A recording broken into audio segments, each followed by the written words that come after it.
అందరికీ నమస్కారం.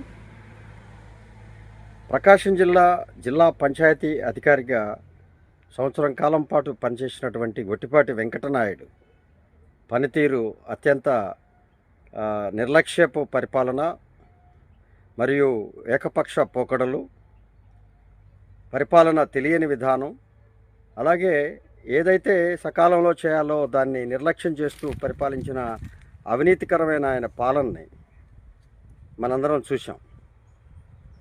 ఆయన పాలన నిర్లక్ష్యం, అవినీతి చర్యలు తదితర అనేక రకాల చర్యల కారణంగా అప్పటి కలెక్టర్ గారు, ప్రకాశం జిల్లా కలెక్టర్ గారు ఇతన్ని అనర్హుడిగా భావించి సెలవుపై వెళ్ళపని ఆదేశించినటువంటి పరిస్థితుల్ని మనం చూసాం. కాబట్టి ఆయన కాలంలో చేసినటువంటి అనేక అవకతవకలు, పరిపాలనలో చేసినటువంటి అనేక చట్టవిరుద్ధమైన చర్యలపై విచారణ జరపాలని చెప్పి పంచాయతీ సర్పంచుల సంఘం మరియు నేషనల్ లోకల్ గవర్నమెంట్ ఛాంబర్ తరఫున మేము కలెక్టర్ గారిని, అలాగే పంచాయతీరాజ్ కమిషనర్ గారిని కోరుతూ ఉన్నాం.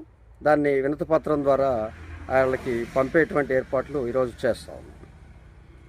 మరలా కూడా ఆయన రాజకీయ అండదండలతో, అనేక రకాల పైరవీలతో ప్రకాశం జిల్లాలోకి మళ్ళీ జిల్లా పంచాయతీ అధికారిగా రావడానికి చేస్తున్నటువంటి ప్రయత్నంపై కూడా ఈ యొక్క చర్యలు, వాటిని వ్యతిరేకించాలని, ఆ అవినీతి నిర్లక్ష్యపు అధికారిని ఈ యొక్క ప్రకాశం జిల్లా పంచాయతీ అధికారిగా వేయడం వలన రానున్న ఎన్నికల్లో అనేక అవకతవకలకి ఆస్కారం ఉంటుందని, అనేక చట్టవిరుద్ధమైన చర్యలకి పరిస్థితులు నెలకొంటాయని చెప్పి ఆందోళనకి మేము పడుతూ ఉన్నాం. కాబట్టి తక్షణమే అటువంటి చర్యలు తీసుకోకుండా ఏదైతే గతంలో ఆయన ఉన్నాడో, ఎలాగైతే ఆయన సేవలు ఉపయోగించుకోవాలో ప్రభుత్వం నిర్ణయించుకోవాలని చెప్పి తెలియజేసుకుంటూ, మరలా పంచాయతీ అధికారిగా ఈ జిల్లాలో ఆయన నియమించే చర్యలు ఏమైనా ఉంటే రాజకీయ నాయకులు కావచ్చు, అధికారులు కావచ్చు పునరాలోచించాలని, ప్రస్తుతం మేము ఇస్తున్నటువంటి ఫిర్యాదుపై తగు విచారణ జరిపిన అనంతరమే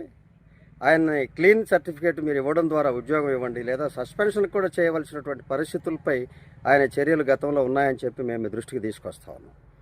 ఏదేమైనా పంచాయతీరాజ్ పాలనలో పంచాయతీల శాఖలో పనిచేసిన వారిని ప్రమోట్ చేయండి. ఇలాగా దొడ్డిదోవన వచ్చిన వాడిని ఒక డోమాలో ఫైనాన్స్ మేనేజర్గా ఆర్థిక అవకతవకలు, గతంలో కూడా ఆయన కర్నూలులోనే ఎక్కడో పనిచేసినప్పుడు కూడా అనేక అవకతవకలు ఉన్నాయి. వాటిని విచారించకుండా ఏదో ప్రభుత్వం తన కమ్యూనిటీ అని లేదా పైరవీలతో ఆయన ఇక్కడికి వచ్చాడు. కాబట్టి తక్షణమే ఆయన నియామకానిపై జరిగిన విచారణ జరపాలి. ఆయన ఈ 1 సంవత్సర కాలంలో ప్రకాశం జిల్లాలో చేసినటువంటి అనేక రకాల నిర్ణయాలు